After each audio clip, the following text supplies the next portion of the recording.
In this workshop, we combined vocalization, body percussion, choreography, and learning song to demonstrate the intersection of all those elements in dance, regardless of whether it's flamenco or any other musical dance genre. I am purposely not wearing shoes, as this workshop was designed for all dancers, not only those who had experience in flamenco. As you can see, it's really about understanding all the elements, the percussion, the rhythm, and the phrasing. It's not about the footwear. They do like a breath in, so they go.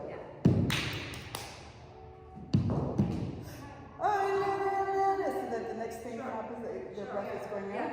Can we try that so that we occupy that space? Ready? Let's try this. It's like, it doesn't have to be like a big, but it's just like, ready? And 1, 2, 3, 4, 5, 6, 7.